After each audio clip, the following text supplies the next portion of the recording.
Good evening to Uri Levy in Georgia, Tbilisi, with the latest on football. Good evening, Yaakov. Well, what are you doing there?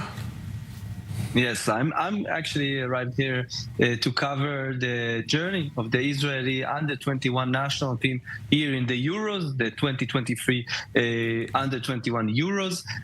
And Yaakov, it has been an historical ride for Israel here last night in front of 45,000 fans here in Tbilisi. The Israeli national team have beaten Georgia on penalties 4-3 in a tremendous fashion. It was a fantastic football game. Regardless, it was a 0-0 draw. It was a very eventful match. And this, unexpected, surprising, historical, massive summer for Israeli football, for the young national teams of Israeli football, is continuing after the third place in the Under-20 World Cup in Argentina. Now, Israel qualified for the Euro semifinal, the Under-21 Euro semifinal, probably the biggest achievement ever for Israeli football, not less. The team here is competed against a few of the best sides in European football. In the group stage, they've beaten Germany, the reigning champions, England, the team that is the favorite to win the tournament, and the Czech Republic. They managed to qualify from the second place yesterday, the quarterfinal. As we said, they've won on penalties 4-3 after in 120 minutes. But Yaakov, as someone who covers Israeli football in the past decade, this is unprecedented and I would say rare achievement for our game. Which brings me to the question of many Israelis are wondering if the young players are so good and the young teams are so excellent worldwide, why is the national team so far behind?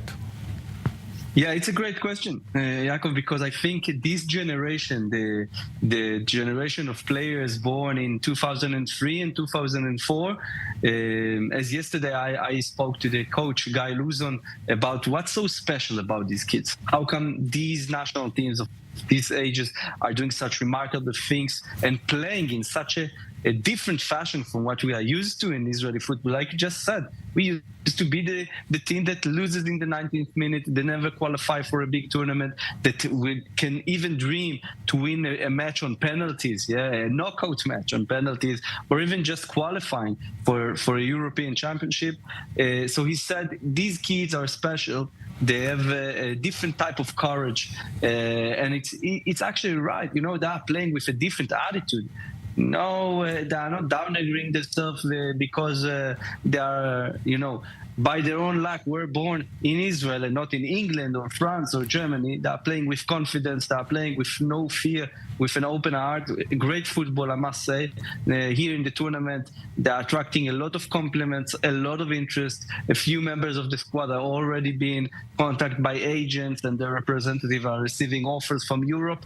Maybe, Yaakov, as Coach Guy Luzon told me yesterday, these are the kids of the revolution of Israeli football. A very instant and very sharp change in the football DNA of this country, and we all here hoping this is the case. All right, so let's finish with news from Saudi Arabia, right? Yes, indeed. In Saudi Arabia, the Portuguese coach Jorge Jesus has returned to Al Hilal and signed with the biggest club in Saudi Arabia as part of the general effort of Saudi Arabia to improve and invest in the local league.